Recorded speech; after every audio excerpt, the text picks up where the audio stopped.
You heard the telephone ring, right? No, the telephone's cut off. I tried calling the police earlier. Yeah, that's what I figured.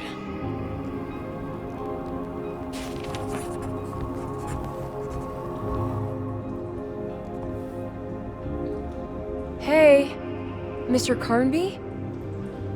What? Nothing, right? It's a closet? That's right, Detective. I'll see you later. I have to finish this. You're going inside the closet? I know what it looks like, but I can't explain it, much less justify it. All right. You do what you have to do, miss. Goodbye, Detective.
We found the ancient stellarium perched on a cliff facing the Arctic Ocean after a day of sailing due north of the Eskimo encampment.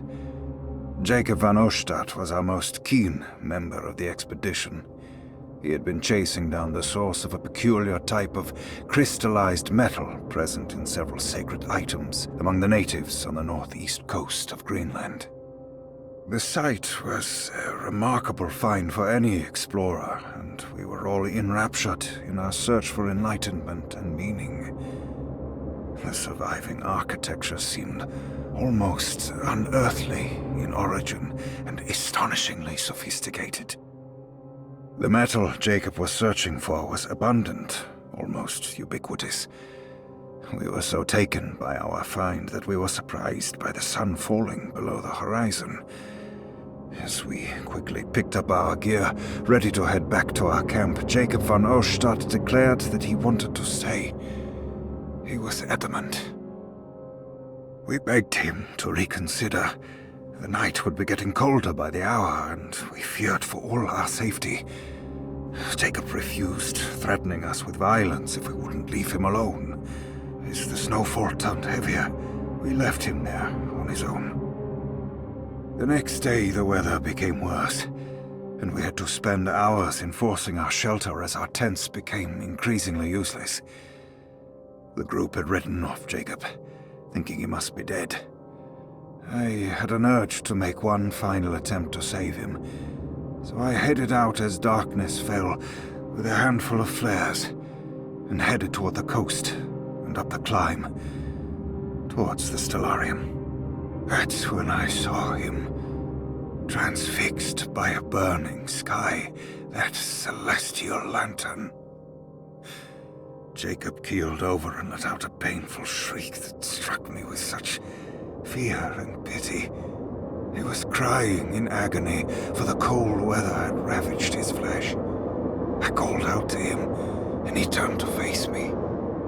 His vacant stare held me in place like a needle through a butterfly, and he said, "You must leave now, Herstan. Go, and never come back." And so I left.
can talk about this.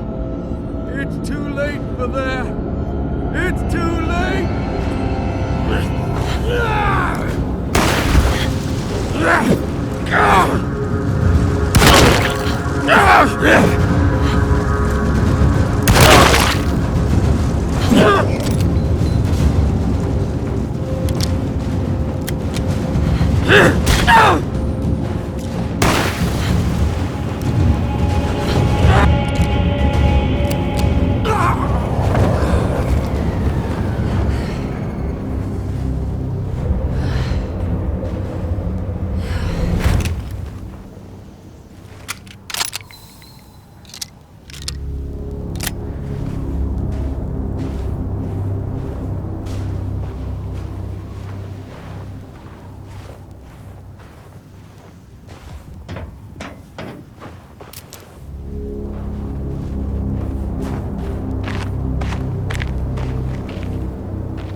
Is gonna be in the middle of your existence, Jeremy. And at least set everything in order.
I did everything you wanted to break the pact. What else can I do?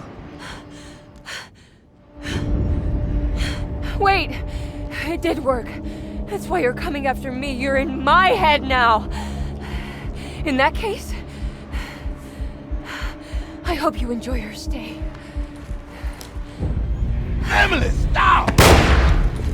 Don't worry. We got you.